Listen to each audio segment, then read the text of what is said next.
Good morning, everybody. I just want to make sure everyone can hear me fine. I've got a new headset this morning that we're testing out, and so hopefully it sounds better and you're getting better audio quality than we normally would get. In any case, down here on the beach in Playa del Rey, Dr. K's here with me. Dr. K, you on the line here? All good. You're coming in loud and Okay. clear. All right. Dr. K's in London right now getting psyched for the Olympics. I'm in LA getting psyched to watch the Olympics on TV, which should be fun. But in any case, market's going through a little bit of gymnastics of its own here with a big jack this morning, thanks to comments from the head of the ECB, Mario Draghi, that the ECB has all the power they need to solve the problems at hand. And of course, this always raises the question, if that's the case, why haven't they already done it? Why are they just sitting around waiting? I guess, as Dr. K, you want to comment on that, having a perspective that you have from being in Europe right now? I know Ross is also in Madrid. Ross Haber, as you may know, also works with us as a portfolio manager for a managed accounts program. But Ross is in Madrid right now, actually in a little town, I'm trying to remember the name, in the southwest corner of Spain, overlooking the Atlantic Ocean, and he's been seeing protests there. But he says for the most part, you go to the beach and nobody's wearing a top, and that includes all the women. So everybody seems to be, just kind of kicking back and not really worrying too much about it. But you do see some protests around the corner from where they're saying. But anyways, Dr. K, what's your take on the whole situation here? Well, it's no different than what we've seen since 2011. That is, you have reluctance on the part of central bankers to just flip that QE switch, the quantitative easing switch, and unleash all this money printing. So because of that reluctance, you get this very choppy action in the markets. You get good news today where you have a central banker saying that we're going to be very pro QE, and so the markets gap up on that news. At the same time, in the ensuing weeks, we'll probably see a reluctance on the part of that same central banker to print that money, as expected. So then the markets get dragged down. On top of it, you have bad news continuing out of Europe. More than half the Eurozone countries are in recession. The UK is in recession. The US is probably going to follow at some point. And therefore, it's a kind of a tug of war between good news, this news-driven market, between the good news and the bad news. And thus, you have this kind of unpredictable pattern with no discernible trend that we've been seeing over the last few months. And when you do get a trend, a downtrend, since 2009, it's pretty short and sharp. And the model has been very good about catching those. And we haven't really seen a short and sharp one. It did catch the one in May of this year, but we haven't really seen a concerted, short, sharp downtrend like we saw in May of 2010 or August of 2011. But odds are that we are going to see another one. Who knows? It could be a confluence of negative events that cause that. And in the meantime, the model will sit in cash until it sees some sort of opening on the long or the short side. And I want to address the issue about a shorter-term strategy. Now, our research has brought forth a new shorter-term strategy which seems to work well whether the market is trending or trendless. So it was our brief attempt to incorporate this strategy into MDM. However, we did get emails from a couple members who expressed concern that they would not be able to implement the shorter-term strategy due to their time or their work constraints, so they preferred the longer-term approach. So as we wrote to members, we were actually reflecting on this very point before we even got those emails. And as we wrote to members shortly after the short-term signal was issued yesterday, that we would go ahead and utilize shorter-term signals with the UVXY model. And that way, members don't have to adjust to a shorter time frame, as this is not practical for some of the members to do so. And other members who can do so can implement the shorter-term frames via the separate UVXY model if they choose to do so. So that's where we stand on this, and it keeps things simple. The MDM is acting the way it should. Again, this is, if you look at the NASDAQ or the S&P, it's as chop and slop as it gets.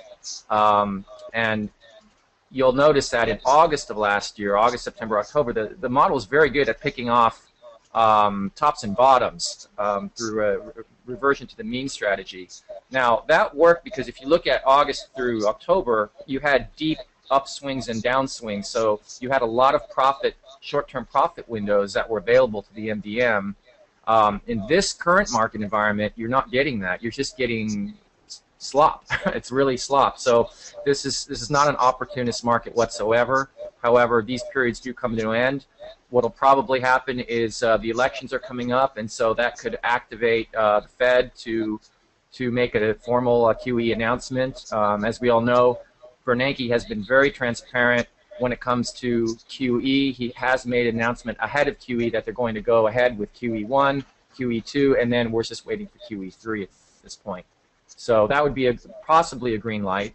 We'd have to see it confirmed in the price volume action of leading stocks and major indices, as always. Yeah, my take is that the Fed may go for QE3, but as some of the members of the board have been saying, they're not really sure how much of an effect QE has on the economy. I mean, in other words, they may just end up trying to pump a bunch of liquidity into a system that's starving for liquidity. At some point, in my mind, does that ever lose traction? And does it just become a bunch of the same thing? Because we already know that QE1 and 2 have not succeeded in bolstering the U.S. economy.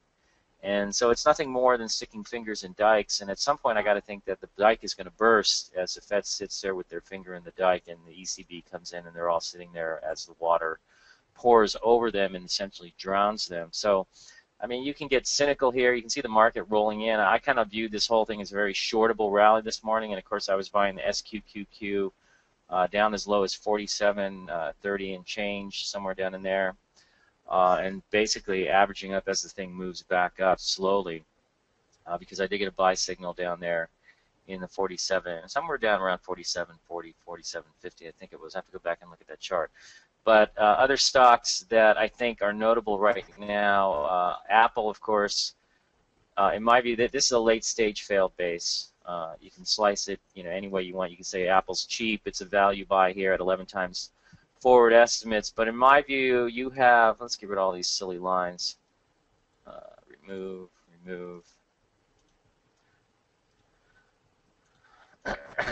focus on our Apple chart here, but basically you have a huge volume gap down from a cup with handle formation, and if you look at this on a weekly chart, and this is what struck me last week, I actually wrote about this, is that this handle in here, let me make this even bigger.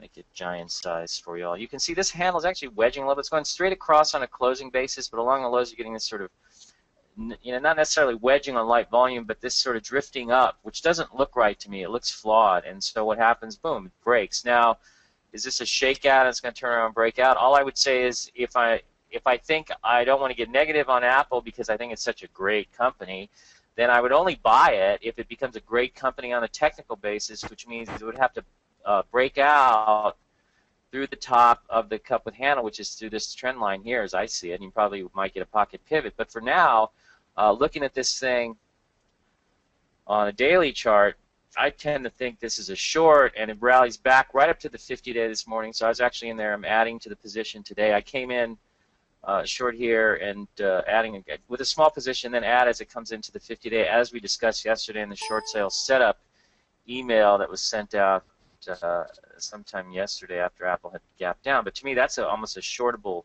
gap down, and you would use the high or the 50-day moving average as a very quick stop. So I think if Apple's top, it's definitely going to drag the market down with it, and I think at this point the potential for another down leg in the market here, you're seeing a chop and slop, and I think, yeah, okay, Dr. K, we can make the pat conclusion that, oh, it's just going to stay choppy, but you sit there and you see a trend developing, you can't just ignore it, and you see the evidence mounting in terms of the number of leading stocks that are blowing apart, namely Apple being the biggest of the big stocks, Intuitive Surgical, Priceline, and others all getting hit. So I think you're starting to build a case for another leg to the downside, and I'd be watching for this. I mean, I think this rally today is definitely shortable, and I would watch for a break through the 200-day moving average, but we'll see how it acts here. I mean, that's kind of what I'm looking at here, and I'm just going with the evidence as I see it. And right now, it doesn't look good based on what Apple is doing here, on the basis of what Priceline has been doing, breaking down, and it's doing so before earnings. We saw Intuitive Surgical get hammered, and it broke on earnings, and that's just a brutal break. You come down to the 200-day moving average, you undercut this low, okay? See how you undercut this low here? Now, I would think that this thing would bounce, at least bounce off the 200-day moving average on the basis of obviously finding support at the moving average and on the basis of undercutting this prior low, which is typical action, bursts to the downside, and then you get a bounce off the 200-day, also undercutting this sort of undercut and rally, and instead it just gaps down again and blows to the downside. So that's pretty nasty stuff here, and I don't think it bodes very well for the market in terms of saying that we're in a position where QE is magically going to send us into a new bull market. I'll have to see it to believe it, but I'm not making any assumptions about what the market is or isn't going to do. I'm simply moving with the evidence as it shows up on a day-to-day basis. And that said, it's not like there aren't any stocks acting well. I mean, right now there's a big buyout rumor, IBM or Oracle looking at buying Mellanox, and this has been an interesting stock to trade. I bought some here. I trade out on this rally just because you're straight down, straight up. I don't know. Maybe IBM is going to buy them, or Oracle or somebody. I don't know. But you get that kind of a move in a stock on a day like today. I'll take some profits on it. But you know, if you want to try and play this stock long term, and you think it'll hang out in the bear market if we get any worse than we have been lately, then I think you could hold it. So another one we talked about yesterday as a pocket pivot was Regeneron, and this is actually an interesting biotech with some good earnings. And a nice breakout here. You might call it a low base breakout, but it's also just a big pocket pivot. So this is viable, we think. In here, the only problem is it's got to swim against the tide of the market, and in that case, you may see it base further. But you know, let's say if we did get a nice bounce in the market from here, and let's say I tend to think that's not the case, so I think you're going to roll over through the 200-day moving average. Dr. K, we got a bet on that one? Yeah, why not? I like it. It's all pretty right, much flip a coin kind of market. $1 or $2? So we'll do a normal dollar bet, huh? Or wait, how about €1? We'll bet €1. So yeah, that's worth more than $1 these days. That means the loser will make out, I guess, because it's probably going to be diving over the next few days. But in any case, you know, I think you're in danger of going lower. So I'd watch this. If you break out to the highs of today and you continue higher and the volume's big, then maybe hit it to the top of the range. I don't know, but I don't really see much evidence for a strengthening market at this point. Almost seems like it's weakening, and the underpinnings, namely some of the big leading stocks, are all getting hacked out. Don't worry, my screen's just flashing randomly there, so it's not your machine. It's probably mine. Maybe it means my graphics card is about to blow up on me. But in any case, you got that. Let's see. Equitz is another one we're looking at today. It's a big Bible gap up. That looks pretty good. I mean, this stock, though, is very erratic. As we talked about before, we've kind of avoided this one mainly because it is more of a REIT story. They own data centers, and they're looking at converting their company into a REIT from just a regular tech company. So that's kind of an interesting development there. That seems to be driving a move here. Plus, earnings came out, and they were decent, I guess. Not the case for Zynga, though, which blew apart. You know, that's a good reason why you may think something's cheap and get a lot cheaper. And of course, this brings into play Facebook, which is gapping down. And you know, I think the whole thing with Facebook is that it tried to come up and set up. Once this kind of broke down below the 30 level here, it's kind of done, and it's pulling back. This needs to build a big base, and it's not really clear how much progress these guys are making in terms of their capitalizing on their subscriber base and moving to the mobile area. I mean, people talk about a Facebook phone, but I don't know. You got to compete against Droids, and you got to compete against iPhones. And you know, I did want to mention something. You guys know that I've been talking about this for a while, and that is that Apple will top when I get an iPhone. And exactly 2 Mondays ago, last Monday, over a week ago, I got an iPhone. I think I told you guys about that last week. And of course, what happens? So Gil buys his iPhone, let's see, 1, 2, 3, right on this day, I believe, and Apple tops here. And, you know, that's another reason I think to short Apple is that Gil finally bought an iPhone. Anyways, I have had iPads and iPods for a long time, but I think the iPhone is really, when you buy an iPhone, you're in. Apple is your technology of choice, and I have to admit it is a great phone. It makes my BlackBerry seem as my kids like to deride, or used to like to deride me about, BlackBerry is basically an old person's phone, they would tell me. So now I'm young and hip. How about you, Dr. K? You got your iPhone? Yeah, I've had it. It's my portable desktop when I'm off the desk. It's oxygen, just like the internet is. If I don't have it, I feel like I'm asphyxiating. Yeah, it's kind of getting that way for me too with my new iPhone. I use it a lot more than I ever did the BlackBerry. The BlackBerry just used to sit there and ring hopelessly. In any case, the one thing I think is interesting here is if there is QE, I think, look at gold, it's driving higher today. Yesterday was, in the futures at least, was sort of a pocket pivot. Let's see here, 1, 2, 3, 4, 5. So you had a pocket pivot up through the 50-day moving average, but it's a bottom fishing pocket pivot. I'd really love to see gold get through the 1640 level where it ran into resistance last time. I think you might be starting something new there. But I think the key here is QE3 may have more an effect on the precious metals and commodities, and that may be a way to play it rather than stocks. So I'm not sure at which point rapidly devaluing currencies become a constructive development for equities. So let's see, a few other things here. Silver also, is popping up here, trying to get through its 50-day moving average on the futures. The nearest futures contract here, not really happening. Let's see, what else we got here? What looks exciting today, Dr. K? What are you looking at? Regeneron looks kind of interesting. Mellanox, maybe even Bible here. Who knows? Maybe it goes to 150 now. Onyx, I think, looks okay. We talked about this. It had a Bible gap up. Unlike Vivus, it held up pretty well. I've been trading this one too. If these Bible gap ups drift in, I see the volume declining, I'll come in and take a position and try to trade it if you get a 2 or 3 day move. But that's really all I try to get out of anything in this market. I don't really trust it on the long side. And on the short side, I do think you have to be judicious in terms of where you're coming in and how much you're going to hold overnight. So I had a small position Apple overnight. Obviously now Apple is turning red on the day, so it's interesting that even with the market up as strongly as it is today, you have one of the biggest of the big stock leaders, Apple, down on the day. You also have Priceline down on the day. Netflix recently just got clocked, but of course we know Netflix has stunk for a while and just going lower. So I think those all look bad. Somebody's asking about InvenSense. InvenSense gapping up, and everybody's asking, is this a bottom fishing pocket pivot? I don't really like this, primarily because negative 18% earnings growth doesn't really get me excited. Dr. K, what's your take on InvenSense? Well, I don't like the pattern. Generally, I stay away from bottom fishing pocket pivots unless we've gone through a fairly substantial market correction, i.e. bear market, because there's going to be a lot stronger names. There are stronger names as we speak, and so these kinds of stocks like InvenSense are off my radar. The story's interesting. It was interesting, especially as it made a double from 10 to 20 months ago, but right now the pattern has no interest to me. It's kind of a waste of time. Yeah, sure, you could get up to 15, but the odds, when you put your money on the line, you want the odds to be in your favor as much as possible, especially in a market like we're in. So I would take a pass on this. Yeah, so if you're going to play anything, go with the strongest stocks. Even SGen, Seattle Genetics, acting pretty well today, moving up. Not much volume on here. Did they come out with earnings? I'm just wondering. Not yet. They're about to. WPI came out with earnings. Yeah.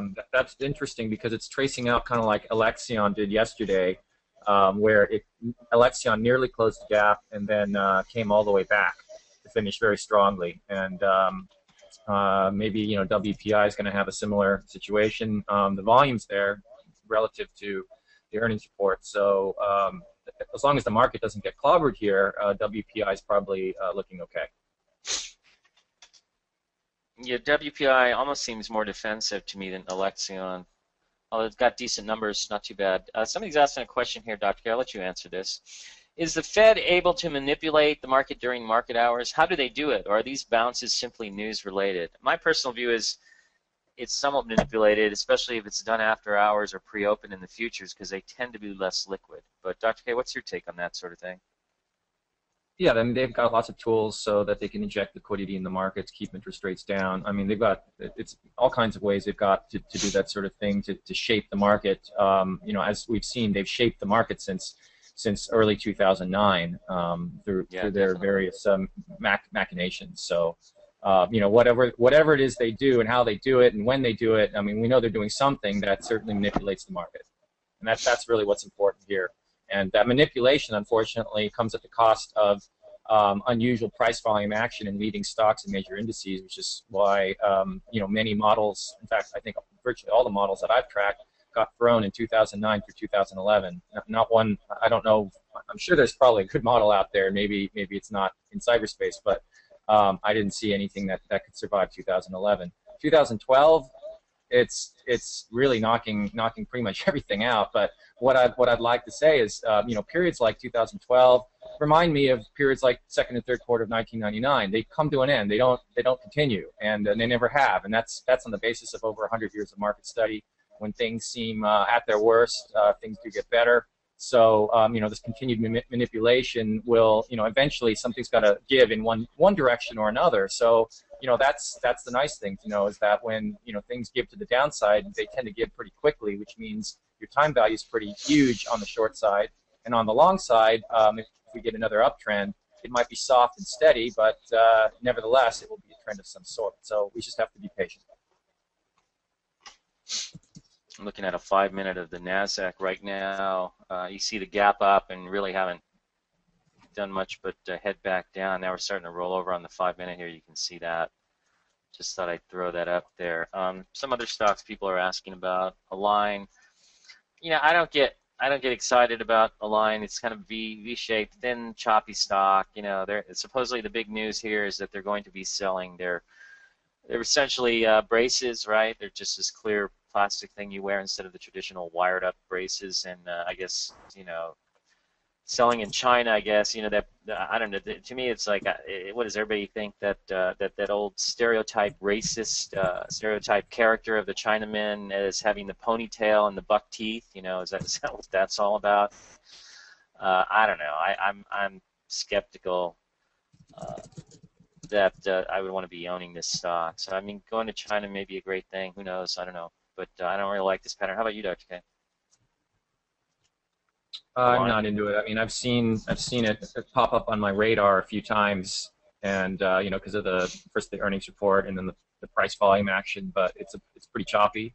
I do like it had a gap up on the earnings report prior to this one. Over here. But I'd like to see it shape out a little bit further before I get more interested. Yeah, it's just really choppy, and it's at the top of the range. I'm not really into it.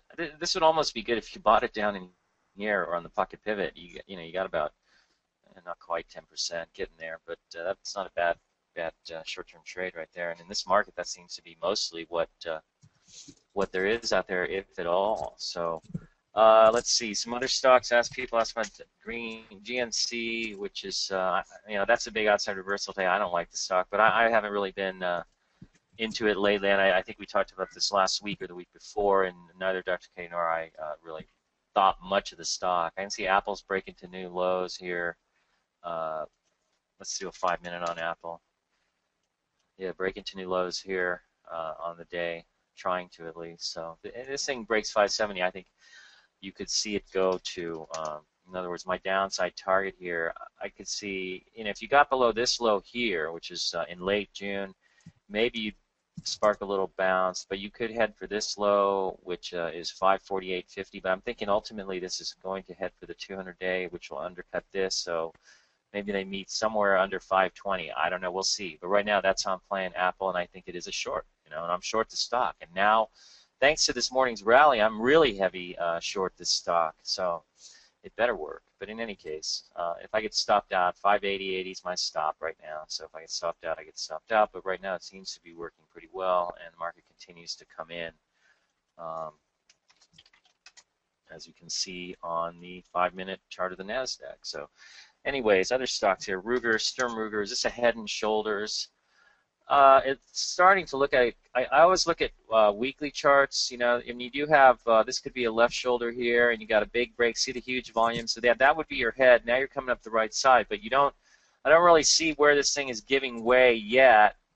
It would have to blow over. These guys come out with earnings soon, Dr. K? When do they come out? Let me see here. According to 7/27, so tomorrow. Okay, so maybe it blows tomorrow. I don't know, but guns have been very popular lately. But in any case, let's see. Somebody's. I like this comment. I just have to bring this one up. The iPhone makes the BlackBerry seem like an 8-track player. Does anybody remember 8-track players? Most people don't, actually, but those are the first tapes you could play. And were those things clunky? But yeah, it's kind of like that. Let's see. Does anyone Amazon, remember people ask 16 about records? 16, when records were at 16, they were like these big, thick platters, and they 16, were 16, yeah. yeah. Normal records were 32 RPM, but there were the old 16 RPMs from the I think that was from like Those are really old. 1930s, 1940s. Your dad probably has a few of those in his music. Oh, he's got it. Yeah, he's got quite a collection of those. I don't like Amazon here. Looks like it's blowing through the 50-day. You know, they come out with earnings today, so short a 10% position, and stock will be below 200 after the close. That's what I think. So, you know, you could try that one. Remember, if it goes up 50% from here and you're short 10%, you're going to lose 5% overall to your portfolio. I don't think Amazon is going up 50% from here. Maybe it goes up 20 points, in which case that would be 10%. So if you take a 10% position here, shorting this into earnings, then of course, you know, it's going to be 1/10 of the move. It's going to damage your portfolio that much. So I don't know. I almost feel like doing it. So Apple worked. I don't know if maybe this one does too. And if you see Amazon break, then I think that's another nail in the market's coffin, so to speak. Let's see what else we got going here. Somebody's asking if Fossil. I thought Fossil's a short because if you look at this on a weekly, let's shrink this a little bit. Hope you guys like the bigger screen today that we're using with the bigger charts. You can see here's the first break, and this looks like a head and shoulders, and it is definitely setting up in that pattern. But notice how you know, it goes to new highs and forms this big pot, and now you're blowing to the downside here on this big gap. So this could be a big head, left shoulder, right shoulder. So now you got a neckline, as I see it, that is like this. So it's basically tracking along the neckline as it's building this sort of reverse flag or pennant. It's long enough to be a pennant now, and you notice you see resistance at the 50-day. If you wanted to short, you know, 10% position, and to tell you the truth, that's all I would advise shorting. You know, you even look at Apple. You can come in and short Apple after the gap down. Once that starts to break, you know, maybe the pattern becomes clear and you get a gap down sort of move here. I don't know, but that's basically your risk, and I think that's as much as you want to go because you don't know what's going to happen here. It's in a position here where it could rally further, even up to the 200-day up at 90.99, and still be in a head and shoulders, and then maybe roll over. So you really don't know right now, but that's basically what it's doing. And I do think it is a head and shoulders, but it could form a higher shoulder here before it eventually does roll over. So you've had two nasty breaks, and I don't really see the impetus for buying the stock. They've got exposure to Europe allegedly, and that's their problem. So we'll see how that pans out. But I just watched and see how earnings come out today. I thought it was August 7th on Fossil. Is that right? No, that's the other one we're talking about. I think Fossil comes out with earnings on August 7th. Is that right, Dr. K? Let me see here. It looks like 9th, August 9th, according to this. Okay. Yeah, I mean, it's not a briefing says August 7th, but it can vary. But in any case, you know what the deal is here. So would you short in here? I guess you could. This looks shortable on this rally, but you're waiting a couple of weeks for earnings to come out, and maybe it does break to the downside of the channel here. I don't know, but this one I'd rather wait. I'm more focused on just working Apple, and I just need one good short sale target. You know, I'm even the other one that worked out pretty well on earnings was Q-Core. This was a late-stage base failure here. You can see here on the weekly chart. Here's a cup with handle, and it blows through the 50-day. At this point, you know, I can see it rallying. It's around trying to rally to the 200. I think it becomes shortable here, and it rolls over. Let's see. We talked about Amazon, ACW, ACI. What's this?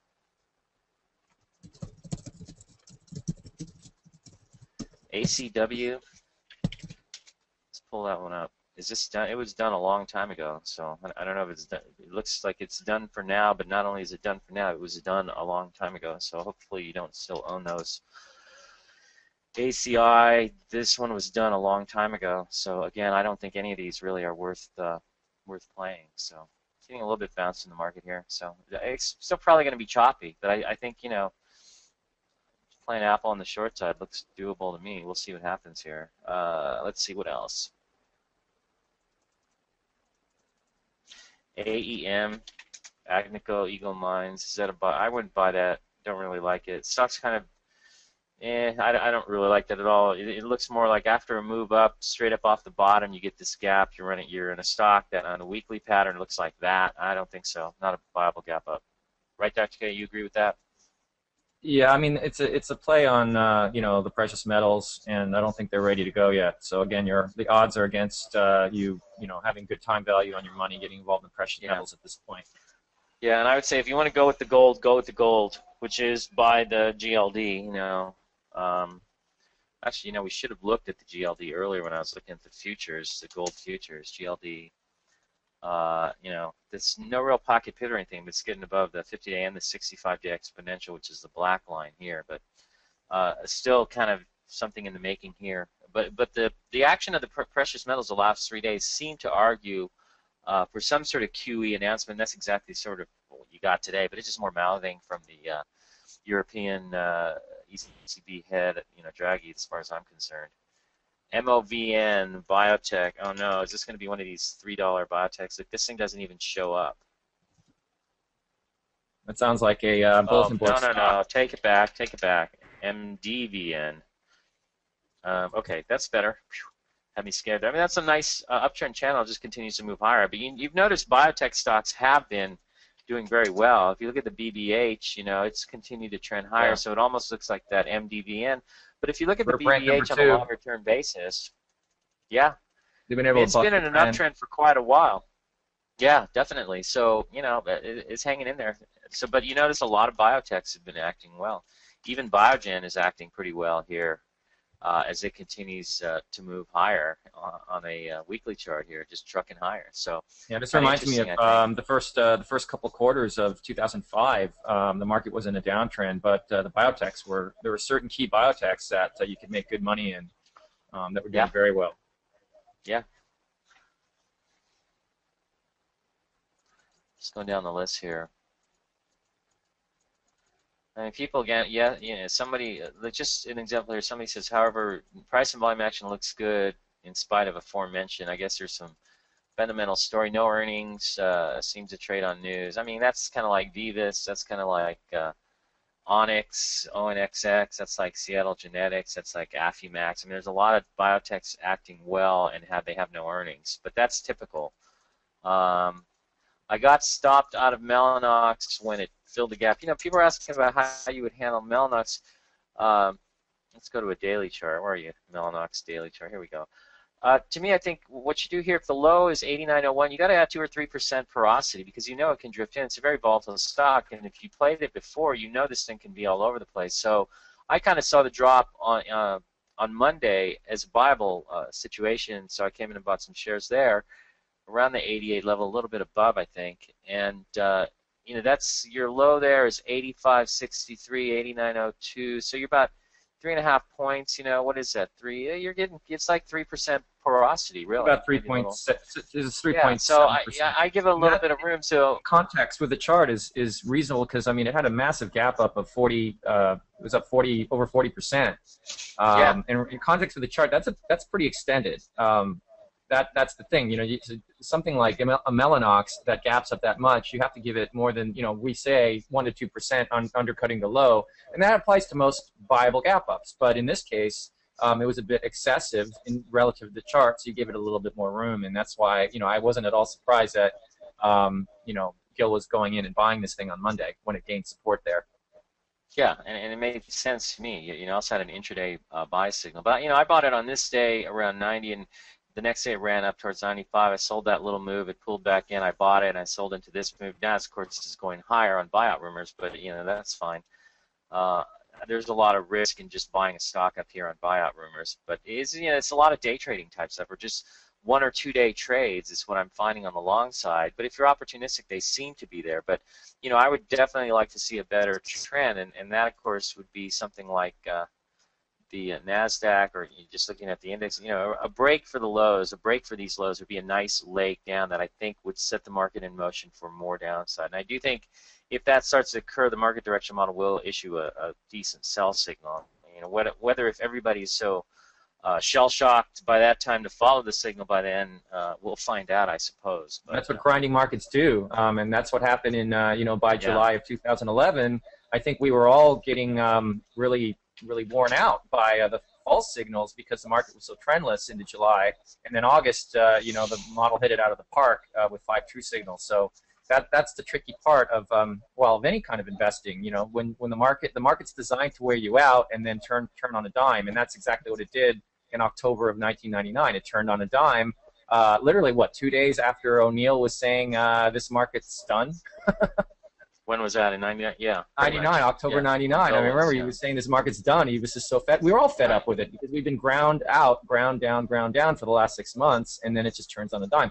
The nice thing is that we were all back in full margin within about 3 days from that massive buy signal. So. Yeah, and it did look ugly at that time because I remember when Bill told me that, I didn't doubt it at all. Things just looked nasty. Cabela's breaking out. Do you like this one, Dr. K? Like I said, in this market, I'm not really all that excited to buy anything. Right here, but I like the pattern is, Pattern's nice, yeah. It's a pretty good pattern there. Let me see. The fundamentals are looking really, they're looking good. So, it's extended up here, but if it were to trace back on, in some sort of constructive manner, then it could be viable. They operate 34 outdoor equipment stores, apparently, in 23 states and Canada, offering camping, fishing, and other products. It says here on the company description.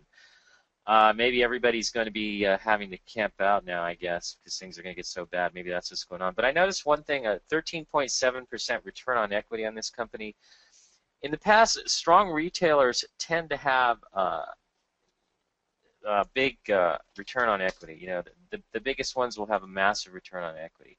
And for instance, look at Lululemon back when it was having its big run. There's a return on equity going back to 2008. 43% return on equity. As recently as 2012, 36.5% return on equity. Much stronger than this company. But maybe there's something going on here, but it doesn't look like it to me. I like retailers that show a much stronger return on equity, much stronger profitability myself. But, that's just me. Yeah. And keep in mind, these retail companies tend to not go up in a straight line, kind of like semiconductors. So you got to have some patience and ability to sit with these things. They tend to violate the 10-day within 7 weeks. The thing is, if they get on a nice trend, even though it might be a sloppy one, with patience you can make money in these things. But right now CAB is well extended, especially given that it's a retailer. So I wouldn't be touching it up here. I'd wait for some sort of constructive pullback, or again, there's better stocks out there that you might want to play in, especially in this kind of environment we're in. Yeah. Somebody asked about these. There's some stocks, I guess, that are suppliers to Apple that are still acting okay. I don't know if this one is, but Cirrus Logic is one of them. I don't know if you call that acting okay. It's holding in there, but the smartphone revolution is only 50% penetrated. That's kind of neither here nor there to me. All I know is Apple's doing this, and that's all I need to know, really. And Cirrus is pretty choppy, just like I was saying. Semiconductors can be very choppy, and I've always found, even in the 90s, I found it very difficult to hold on to semiconductor stocks. Just because I would get wiggled out, as opposed to cleaner technology stocks, non-semiconductor related technology stocks, which allowed one to sit in the position for the fat part of the move. So I would because of the pattern here, I have no interest in a stock like Cirrus because of the industry group it's in and its nature to violate the 50-day. Yeah, it almost seems to me like it could be a short right here. When did they come out with earnings, Dr. K? It's saying well, you can't rely on this. It said they said it already did, but well, you're looking at they might have a corporate announcement. I can check real fast, but it should be soon relative to their history. Yeah, here we go. July 30th, they're going to be announcing. That's Monday. Yeah, and they're going to do it after the close. Yeah. On July 30th. Somebody makes a good point, and why I think it's actually one reason also why I think Amazon might be shortable is UPS and broke down after earnings, and they could be telling you something about Amazon's business that things may be slowing down. So Amazon really is a data center story, a cloud story, I guess, longer term, but in the short term, they may have some issues with the whole consumer space, and I think UPS could be a clue. Definitely, that's a good point, Thorne. And breaking, notice you rallied back up into the 200-day now. This could almost be considered shortable. You're coming out of a V-shaped, probably a late-stage base. Let's check the weekly chart here. Yeah, I mean, if you look at this big move, a V-shaped, ugly base, almost a mini pod, sort of. This looks more like a pod here, but that's a nice breakdown. A little punch up to the 200-day today, and it rolls over.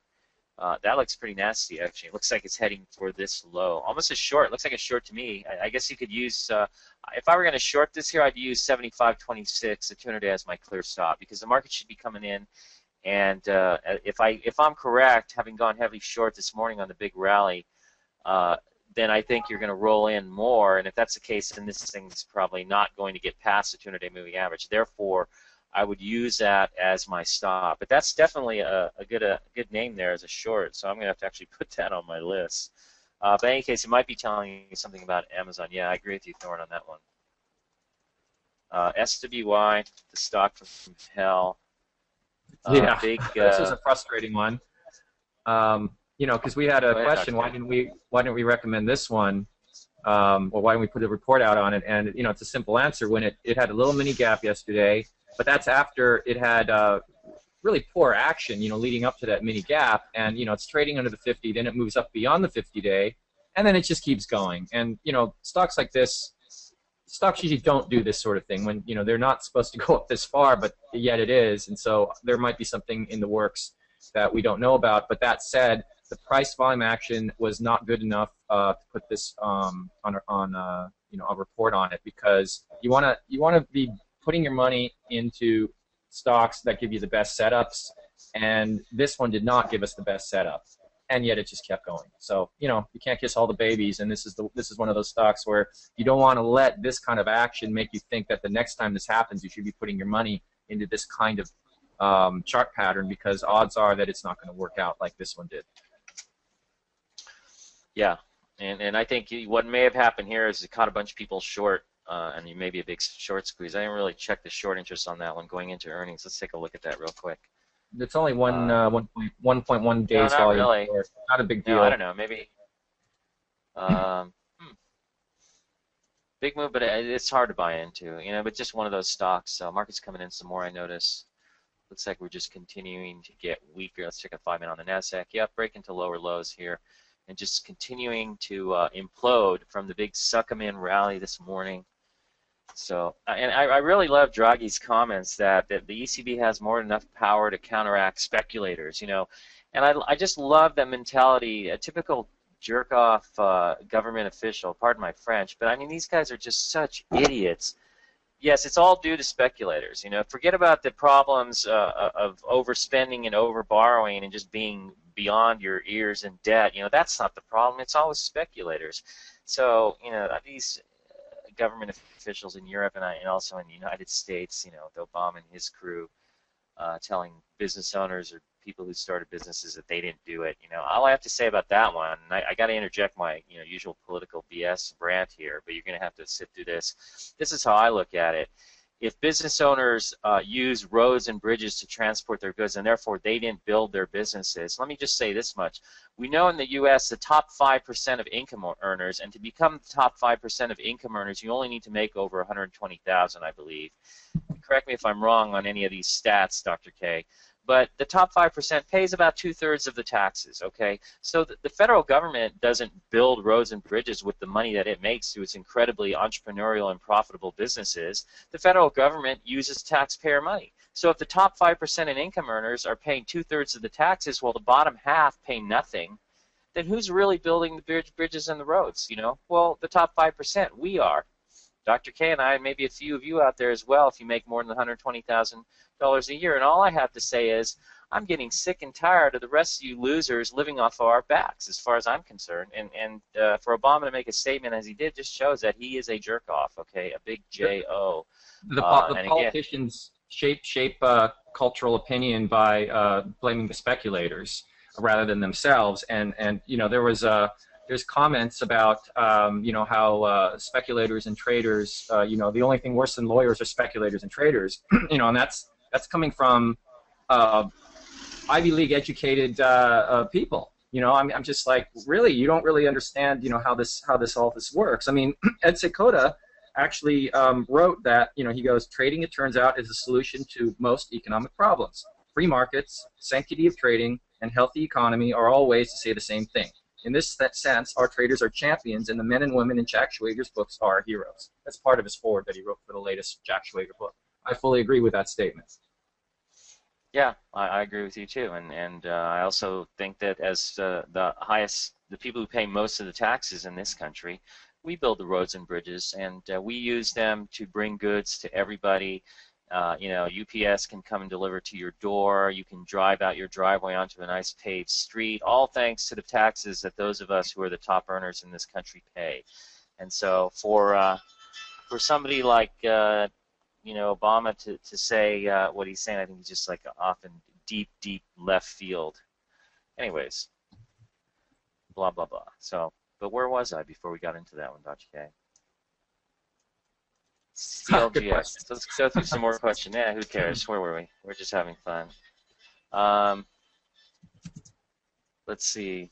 Core Logic. I mean, it's stocked, gap up here. It's broke out. It's acting okay. So, people would always ask, what are your thoughts?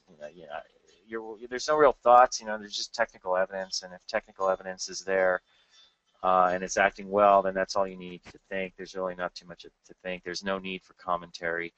And I know we get some new people once in a while, and they'll have a list of stocks. What are your thoughts on these stocks? And like this one, what are your thoughts on this stock? Or ACI, what was the other one? Somebody wants to know, what are your thoughts here? It's like, what do you need to think? That thing's as ugly as it could possibly be. All right, here come a bunch of, and just when I said that, here comes a bunch of stock. Disney is holding up, acts okay. Potash, don't really care for it. MNST, that thing broke down through the 50-day moving average on pretty heavy volume. This thing's done, so it's probably heading for the 200-day. I'm not going to short it, but I'm not going to buy it. HAL, Halliburton, there's nothing going on there. So sounds like I was just getting a call from our publicist, Dr. K. Looks like on my phone here. Wonder if somebody wants me to appear on TV. Not today. Let's see. She wanted us to do that the conference call, so that's probably it. Oh, maybe that's what it is. USO, oil, and I'm not buying oil either, but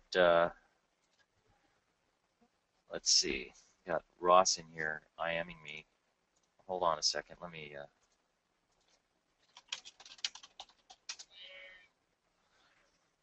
email him back.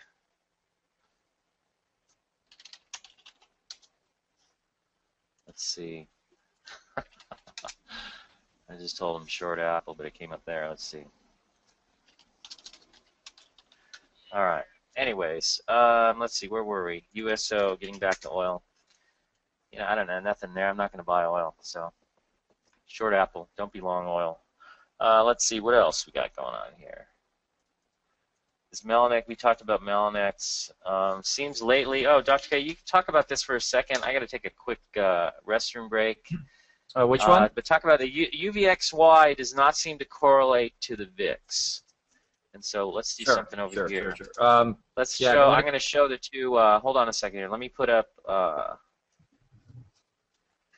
the daily chart here of the VIX and then the daily chart of the UVXY, and you can talk about that for just 30 seconds here. I'll be right back. Sure. Well, all these ETNs and ETFs that are VIX related, like UVXY, TVIX, VXX, XIV, and so forth, they're not going to correlate with the VIX on a longer term basis. So if you look at out to a number of weeks or even in several days on the VIX, you're not going to see heavy correlation.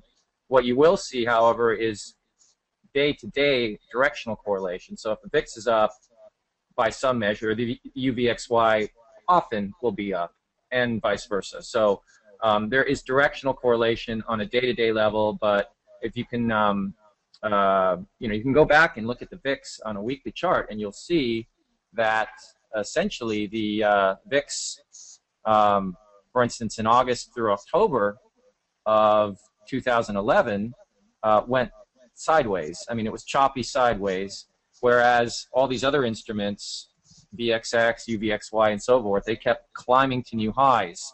And that's just the way these vehicles trade. And so the model, the UVXY model, of course, takes that into account. And you know, the UVXY model tends to be a lot shorter term, but over the period of a few days, typically it can do very well, as long as it catches the VIX in the right direction. That's really the key.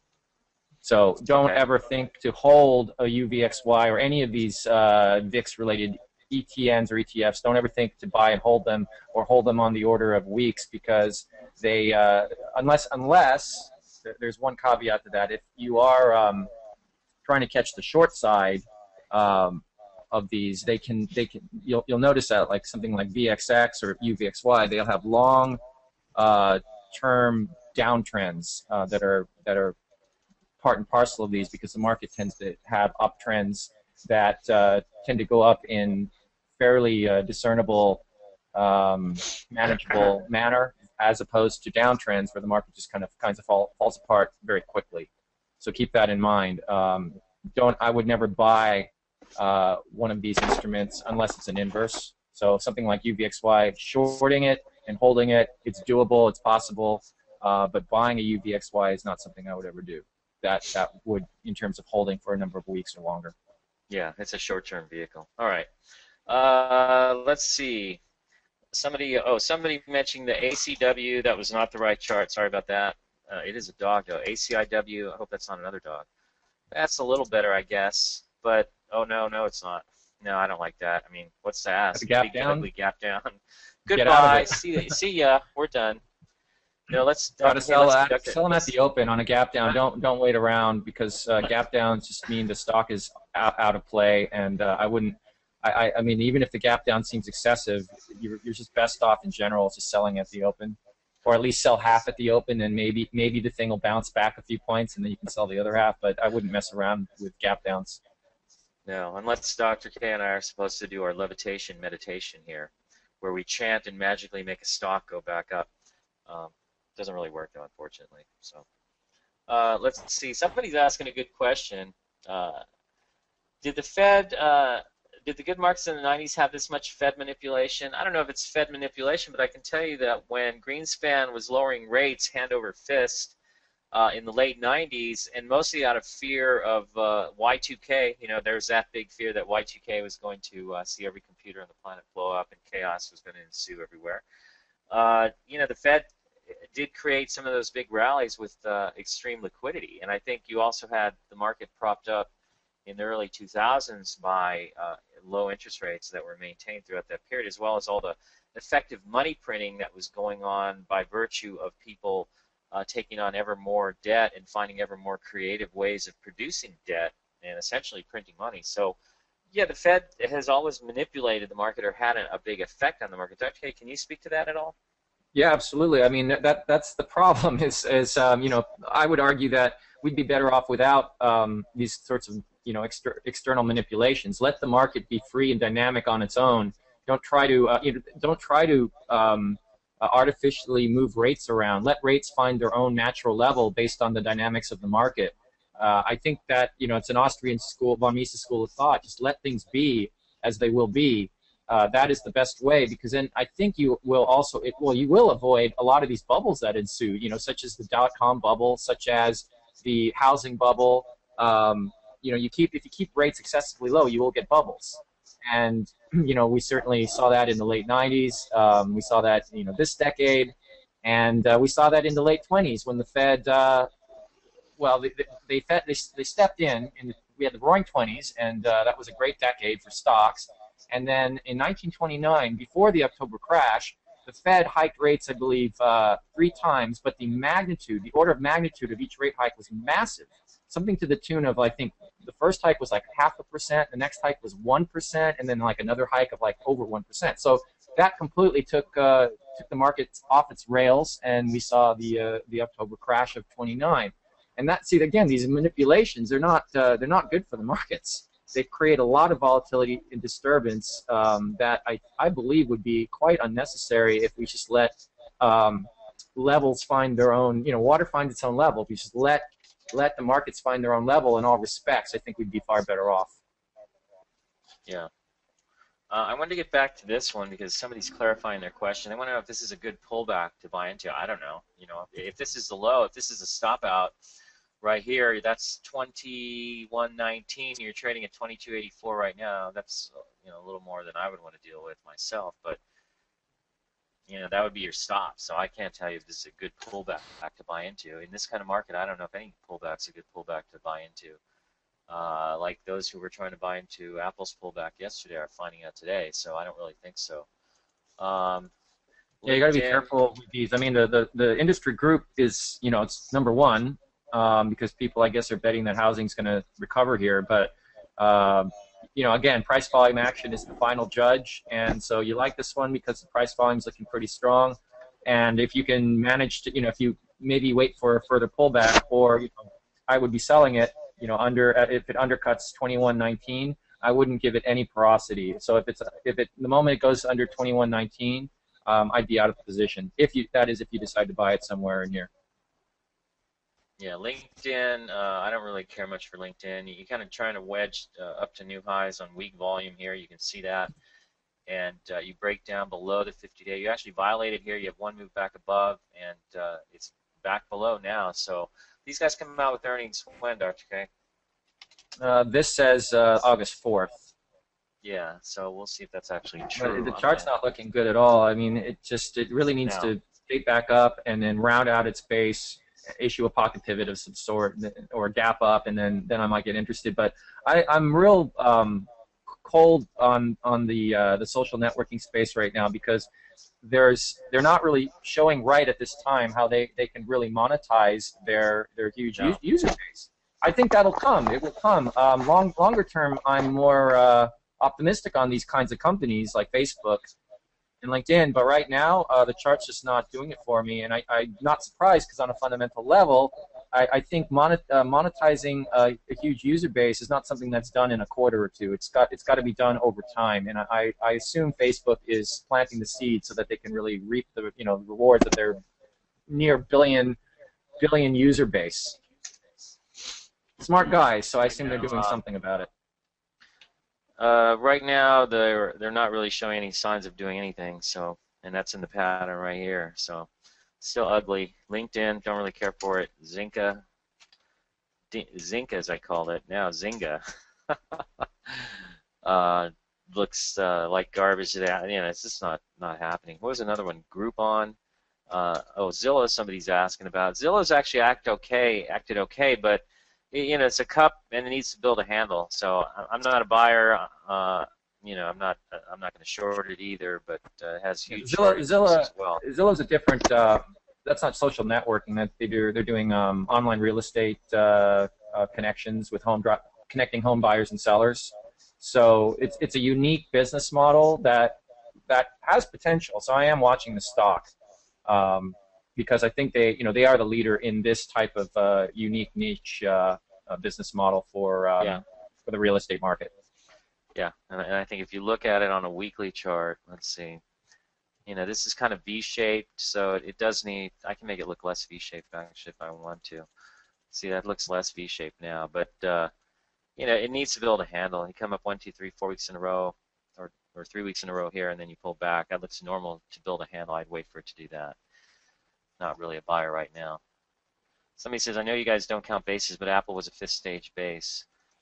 And whatever it was, who cares? That's what I say. All I know now is Apple is now a failed base, and that's all I need to know. So, people were saying down here it was failing its 4th-stage base or whatever, and that's done there, but it wasn't. So you still just got to go with the price volume action. The reason we don't count bases is because they're not reliable. You can't just come in and say, oh, this is a 5th-stage base, therefore, the stock is topped. I've seen, as we've said many, many, many times, we've seen 5th, 6th, 7th, 8th stage bases, and stocks continue to go higher. So all you need to know is what it's doing right now as far as I'm concerned. So, but we've covered that topic many, many times. Right, Dr. K? Yeah, I mean, it's really I wouldn't even call it a secondary indicator. It's not something that I look at because it's far more important to look at what the chart is telling you now. Look at the last year, look at the last couple years, look at the weekly, look at daily, and you'll see what you need to see. You don't need to be counting the bases. Yeah. Somebody says, what are your thoughts on Duncan? Again, I guess I feel like people aren't learning anything when they're asking questions about stocks like this and what are your thoughts, because what is there to think? You try to break out here. We never really cared much for the stock. And you break out here and then you fail. So once you fail in here, you should be out of the stock just based on the rules. There's nothing to think. There's no thoughts to have at this point. This thing, it sucks. It's done. And it was done a while ago, and it told you when it failed to break out. So, or when it failed at the breakout level, rather, and failed through the 50-day moving average. So that's really all you need to know. You don't need to have thoughts, or again, it's the breakdown here. Is it going to bounce? So if I own the stock still, is it going to bounce here? I don't know. Maybe it does what iSearch did and goes straight through the 200-day. All I know is I wouldn't have sat around on this break initially, because anytime, if I own a stock myself and it cannot hold a breakout point, I'm just gone. I don't even wait to see if it violates it or moves lower or whatever. I'm just gone.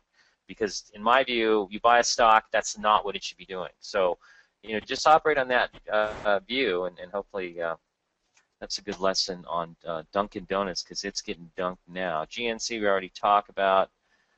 Somebody says, I love and totally agree with your government Obama rant on building those roads and bridges too. I mean, it's true, and it's just kind of ridiculous. And Argentina found that out. Is it Argentina? No, not Argentina. Chile. But back in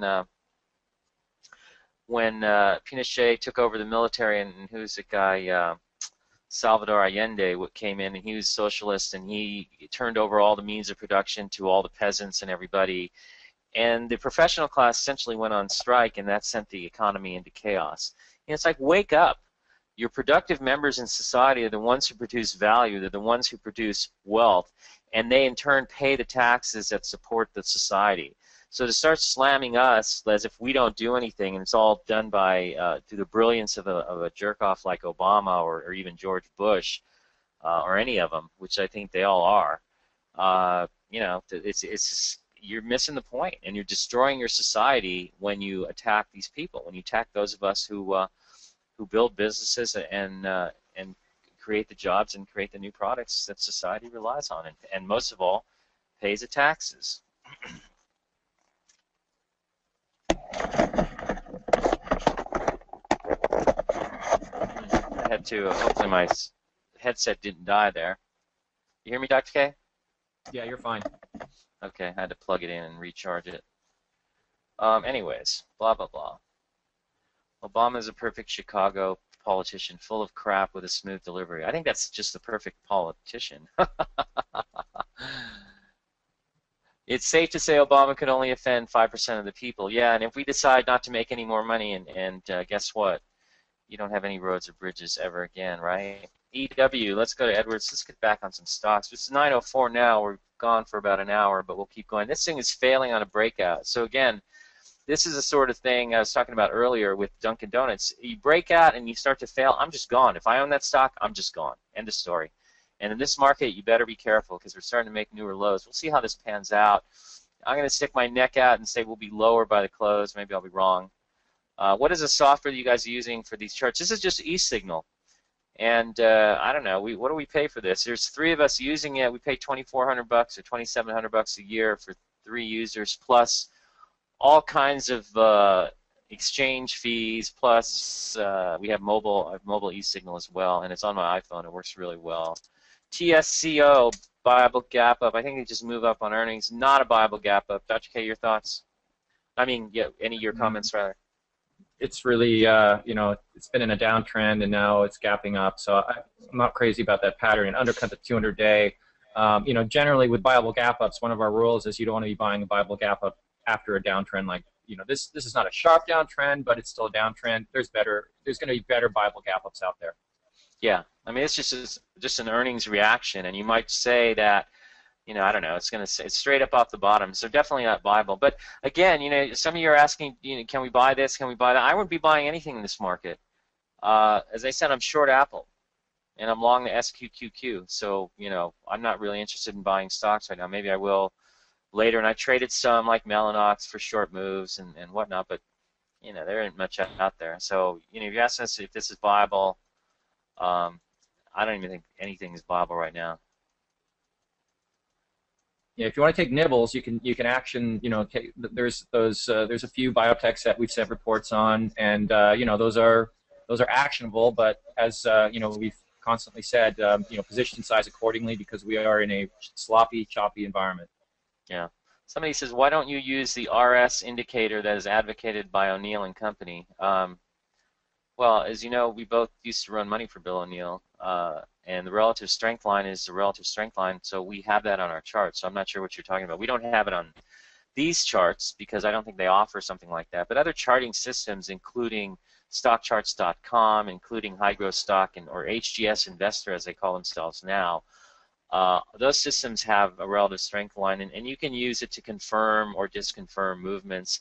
I find in these choppy environments, what relative strength just tells you what's the next thing ready to roll over. But I don't also think it's all that necessary for my analysis of individual stocks. Dr. K, what's your take on a relative strength line? It had some merit in the 90s. It's not something I ever really used. But I know there's some statistical significance to it. And if the line's breaking out to new highs ahead of the price, that's a good sign.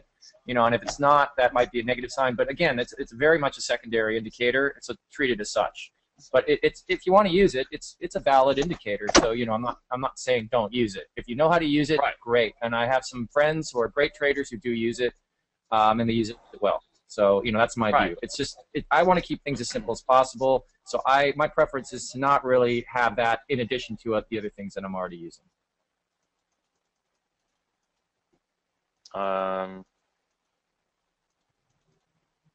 Yeah, you can see the relative strength line on investors.com charts, so it's all free. It's all there. So we have it on our systems as well. So it's not like we don't track relative strength, and I don't really care to deal with any stock that isn't showing at least a 72 or higher relative strength. That's just my limit there. But it's not really a relevant indicator, and in choppy markets can mislead you. So, I remember in 2003, we actually had to revert to, when I was at O'Neill running money, and we had to revert to using a shorter term relative strength. And I remember that was the first time that we developed 3 and 6 month relative strength numbers, because what we were noticing is because you had gone through such a brutal bear market in 2000 through 2002, most of the stocks that were leading the market in terms of relative strength, that were showing the highest relative strength, were stocks coming up off the bottom very sharply. And so this skewed, the 80, 90 relative strength stocks were mostly doggy stocks, and the stocks that we liked, like Amazon and Yahoo that we were buying, eBay, might have had lower. I remember specifically Amazon had a lower than desirable relative strength. So there are periods where a 12-month relative strength is less relevant than a shorter-term one, and I think in this environment that might be the case. But in any case, in a good bull market and good trending bull market, it is a helpful indicator. Not to say, we're not here to say that's something we don't use, and to draw the conclusion that we don't use it is really not accurate if you're just thinking that we should have on this chart. eSignal doesn't have it for their charts, I don't think. Thoughts on Amgen trying to break out? So what? Well, it's moving higher, straight down, straight up, so I'm not really a buyer. Let's see, out of a 10-year base. Well, it's trying to break out of a 10-year base, so I don't know why I need to have any more thoughts than that. But it's interesting that, along with the biotechs, you have seen stocks. Whoa, what did I do there? Let's see, let's bring this down. I think I even freaked eSignal out here.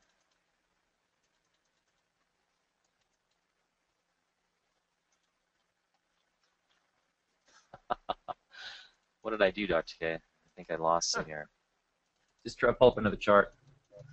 Blow it off. Amgen coming out of a 10. I know it's coming out of a 10-year base. I don't know what to tell you.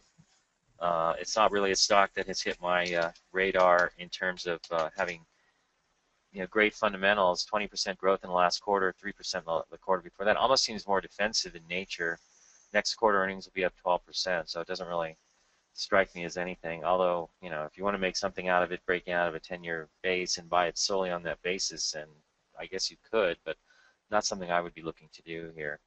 Anyways, I think that's the last question we have. So, what's my take on this market? I think that, let's just go to my daily NASDAQ chart. I think today's rally is going to fail, and it's 9:11 a.m., so we're not even halfway through the day here. I say by the end of the day, you're lower. And I think your best shot is to be short something like Apple with the idea of using the 50-day as your stop on the upside, which is 580.91 now. And I think that's a pretty tight stop from here, about 2%. So that's how I'm working right now, and that's pretty much it. I don't see anything else I want to have to go after here on the long side because I don't think you want to go long. Dr. K, any final thoughts? No, I would just say keep your stops tight. We're in a choppy environment, no discernible trend yet. So, you know, these are the periods that are challenging, and you want to keep your losses to a minimum. And you know, that is if you even want to play the market at all. If you want to sit in cash, that's fine as well. Because again, as Livermore used to talk about, you know, just get in when the getting's good. When that window of opportunity opens, that's when you should be risking a lot of your capital. And right now, there's you know, the window is certainly not open, not on a intermediate term trend level at any rate. No, not at all. So anyways, that's all we got, guys. If you got any more questions, feel free to email us and reference the webinar at info@virtueofselfishinvesting.com. That's the right email address, right, Dr. K?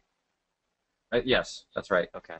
All right, very good, guys. Take care. Good luck today. We'll see if my prediction of the market closing lower than it is right now comes true. So we'll catch you later. Take care. So long, everyone.